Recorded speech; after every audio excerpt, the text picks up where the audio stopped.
வணக்கம் நண்பர்களே. முதலமைச்சர் விஜயுடைய கை பலம் பெறுது, உயருது.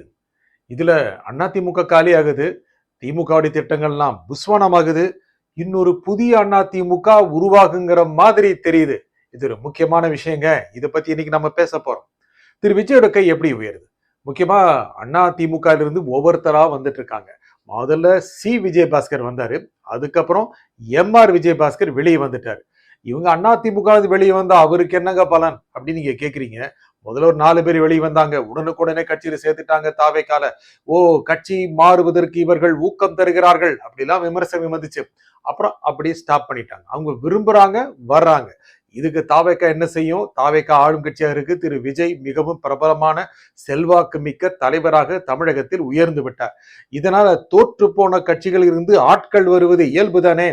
அதுவும் அதிமுக இருந்து வர்றதுல என்னங்க ஆச்சரியம்? அந்த மாதிரி தான் திரு விஜயபாஸ்கர் வர்றேன்னு ரொம்ப நாளா எதிர்பார்த்துட்டு இருந்தாரு. தடாலடியா தன்னுடைய விராலிமலை தொகுதியுடைய சட்டப்பேரவை உறுப்பினர் பதவியை ராஜினாமா பண்ணிட்டார்.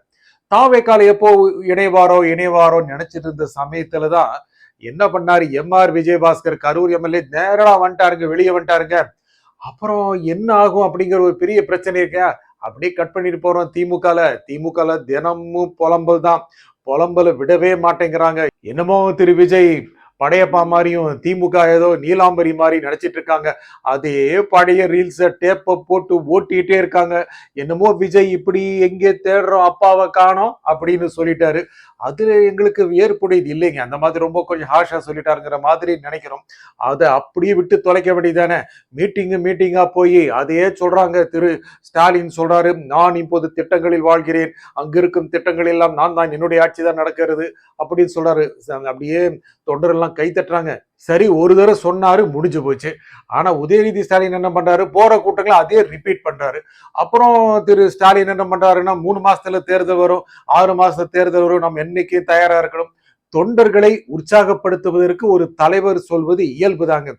ஆனா அதை நம்பி தொலைகிறாங்க. அதான் ரொம்ப கஷ்டமா இருக்கு. இப்போ தேர்தல் வந்துடும், அப்போ தேர்தல் வந்துடும்.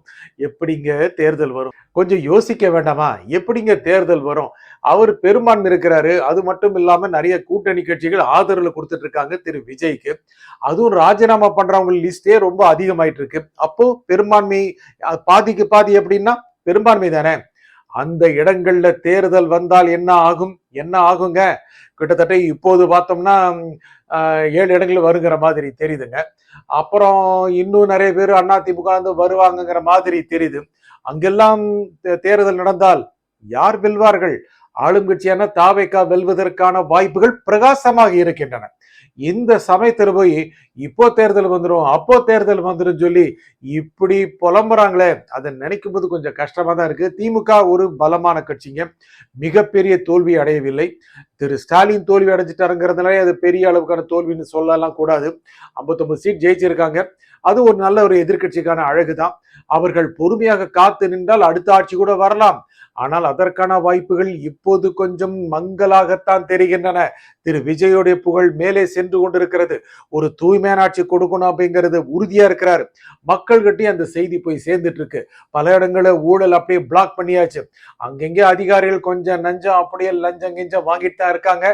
அதையும் பிளாக் பண்றதுக்கான வாய்ப்புகள் அதிகமா இருக்கு. நாம ஏற்கனவே சொன்ன மாதிரி இப்படியே மக்கள் பழகிடுவாங்களோ அப்படிங்கிறது தான் திமுக அதிமுகவுக்கு ரொம்ப பெரிய கவலையா இருக்கு. அப்புறம் லஞ்சம் வாங்க மாட்டார்கள் அரசியல்வாதிகள், அதிகாரிகள் கிம்பளம் வாங்க மாட்டார்கள். இதெல்லாம் போச்சு அப்படின்னா எப்படிங்க அந்த 3 C இருக்கிற உங்களுக்கு தெரியும், கரப்ஷன், கமிஷன், கலெக்ஷன், அதெல்லாம் எப்படி செயல்படுத்துறது நல்ல திறம்பட அப்படின்னு திமுக கவலையா இருக்கும் மாதிரி தெரியுது. இல்லை, நாங்கள் ஆட்சி அதிகாரத்திற்கு வருவோம், நல்ல திட்டங்களை செய்வோம். நல்லதாங்க, ஒரு எதிர்கட்சியா செயல்பட வேண்டியதுதான். எல்லா இடங்களையும் இன்னைக்கு என்ன பண்ணாங்க? ஆர்ப்பாட்டம் நடத்துறாங்க. முக்கியமாக அமைச்சர் சரத் அவர்களை பதவி விலக்கணும் அப்படின்லாம் சொல்லி ஆர்ப்பாட்டம் நடத்துறாங்க. பிசுபிசுத்து போச்சு, ரொம்ப அளவுக்கு கூட்டம் கூடல.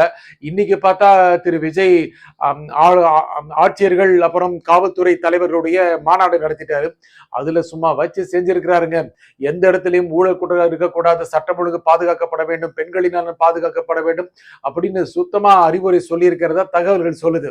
ஆனா அதுக்கப்புறம் பார்த்தோம் அப்படின்னா இன்னைக்கு திமுகவுடைய போராட்டம் ஆர்ப்பாட்டம் பிசுபிசுத்து போச்சு. அப்புறம் விஜயபாஸ்கர் எம்எல்ஏ பதவி ராஜினாமா பண்ணாரு. அதுதான் இன்னைக்கு மிகப்பெரிய ஹெட்லைன். ஆமா, இந்த மாதிரி அதிமுக ஒவ்வொருத்தரா வந்துட்டு இருந்தாங்கன்னா எத்தனை பேர் வருவாங்க? என்னங்க அங்கிருந்து கொஞ்சம் கொஞ்சமா வந்தா அப்புறம் கொஞ்சம் பேர் வந்தாவே போதும். தனியாவே ஒரு அதிமுக உதயமாவதற்கு வாய்ப்புகள் பிரகாசமாக இருக்கின்றன. இது ஸ்கூப் நியூஸுங்க. என்ன காரணம் தெரியுமா? விஜயபாஸ்கர் ராஜினாமா பண்ணாரு. அவரை தாவேக்கால சேர்த்துக்கிறதா அப்படின்னு தாவேக்கால ரொம்ப பெரிய குழப்பம் இருக்கு. அப்புறம் ஜான் ஆரோக்கியசாமி திரு விஜயுடைய ஆலோசகர், ஸ்ட்ராட்டஜிஸ்ட், உத்தி வகுப்பாளர் அவர் சொல்றாரா கூடாது அப்படின்னு. ஏன்னா திரு விஜயபாஸ்கர் மேல ஊழல் புகார் இருக்கு, வழக்குகள் இருக்கு. அவர் கட்சியில சேர்ந்துட்டோம்னா கட்சியுடைய கிளீன் இமேஜ் என்ன ஆகிறது? அது அவர் தான் சொல்லுங்கிற அவசியம் இல்லைங்க. திரு விஜயும் திங்க் பண்ணி செய்யக்கூடியவர் தான். அவர் ஒரு ரொம்ப நுணுக்கமான அரசியல்வாதிங்க. அவர் மத்தவங்க சொல்றதா கேட்க மாட்டாரு. அவர் ஒரு முடிவு பண்ணிடுவாரு. அவர் ஒரு முடிவு பண்ணிட்டா அவர் பேச்ச அவரே கேட்க மாட்டாரு. நமக்கு நல்லா தெரியும். அந்த மாதிரி அதிமுக நிறைய இந்த ஊழல் கரை படிந்த அமைச்சர்கள் நிறைய பேர் இருக்காங்க. அவங்களுக்கு அதிமுக இருப்பே கொள்ளலைங்க, இருக்க முடியலங்கிறாங்க. 5 வருஷம் எதிர்கட்சியா இருந்தாச்சு, இன்னுமா அப்படின்னு நினைச்சிட்டு தாவேக்க பக்கம் போயிடலாமா போயிடலாமா நினைக்கும் போது தாவேக்கா கதவு திறக்க மாட்டேங்குது, பெரிய பூட்டு தொங்குது. என்ன பண்றதுன்னு பார்க்கும் பொழுது ஏன் அதிமுகவிலிருந்து வெளியே வருபவர்கள் எல்லோரும் சேர்ந்து ஒரு கட்சி ஆரம்பிக்க கூடாது, அதை ஒரு புதிய அதிமுக என்று பெயர் வைக்க கூடாது, இந்த திட்டம் வந்துருச்சாங்க. வெளியே வர்றாங்க, கட்சி ஆரம்பிச்சிட்டாங்க. இது ஒரு புதுமை அதிமுக. அவர்கள் தேர்தலில் நிற்பார்கள். வேணுமென்றால் அவர்கள் தாவேகாவுடைய சின்னத்தில் நிற்கலாம், தாராளமாக நிற்கலாம், பிசிஎல் சின்னத்தில் நிற்கலாம். அதற்கு என்ன தடை இருக்கிறது? அவர்கள் தாவேக உறுப்பினர்கள் மாதிரி ஆகித்தான் தீர வேண்டும். எல்லா கட்சியும் செய்யறாங்க, அது தாவேக செய்யக்கூடாதா? ஆனா போட்டி போடுறது யாரு? ஒரு தனி அதிமுக. இப்படி ஒரு திட்டம் இருக்குங்க. அவங்களுடைய ஆதரவு வாங்கின மாதிரி ஆயிருச்சு, அவங்க கட்சியில இருக்கிற மாதிரி ஆயிருச்சு, அவங்க தேர்தல நிக்கிற மாதிரி ஆயிருச்சு, தேர்தல ஜெயிக்கிற மாதிரி ஆயிருச்சு, தாவேக்காவுக்கு பெரும்பான்மை கிடைச்ச மாதிரி ஆயிருச்சு. அப்புறம் இப்போ தேர்தல் வருது, அப்போ தேர்தல் வருது சொல்றவங்க வாயும் மூன்ற மாதிரி ஆகி போச்சு. எப்படி பிளானுங்க? ரொம்ப மகா பிளான், மெகா பிளான் நடந்துட்டு இருக்குங்க. Wait and see. நிறைய விஷயங்கள் நடந்துட்டு இருக்கு. விரைவில் தேர்தல் வரும். ஆனால் எப்போது வரும் என்று சொல்ல முடியாது. ஏனென்றால் மத்திய அரசு, மத்திய பாஜக அரசு கொஞ்சம் விஜய் பக்கம் சாஃப்டாகத்தான் இருக்கிறது. ஏனென்றால் அதிமுக காலியாகி கொண்டிருக்கிறது. திமுக தானே தன்னை காலி செஞ்சுக்கிற மாதிரி தெரியுது. ஏனென்றால் அதனுடைய தலைவர்கள் பேசுகிற பேச்சு, இன்னைக்கு தேர்தல், அன்னைக்கு தேர்தல், எங்க ஆட்சி தான் நடக்குது, அந்த திட்டம் நான் தான், அந்த ஃபைல் அங்கே இருக்கிற வரைக்கும் நான் தான், என்னுடைய ஆட்சி நடக்குது. இவெல்லாம் பேசுறது கொஞ்சம் நல்லா இல்லைங்க. இதெல்லாம் கொஞ்சம் திமுக காரங்க தலைமை பதவியில் இருக்கிறவங்க எல்லாம் கொஞ்சம் தெளிவா இருந்தாலும் நல்லா இருக்கும். ஏன்னா மக்களை குழப்புற மாதிரி இருக்கு. தொண்டர்களும் ரொம்ப முணுமுணுக்க ஆரம்பிச்சிட்டாங்க. ஏன் நம்ம தலைவர்கள் எவ்வளவு பதட்டப்படுறாங்க? என்ன நம்ம எதிர்கட்சியா இருந்ததே இல்லையா? என்ன பயம்னா, விஜயோட ஆட்சி ஒரு 10 வருஷம் போயிருச்சுன்னு வைங்க, அப்புறம் உதயா வர்றதுக்கு இன்னும் 10 வருஷம் ஆச்சு அப்படின்னா கஷ்டமா தானே இருக்கும். அதனாலதான் கொஞ்சம் பதறாங்க. என்ன பண்றது? அரசியல்ங்கிறது பரஸ்பரம் பதட்டம் நிறைந்தது அல்லவா? நன்றி, வணக்கம்.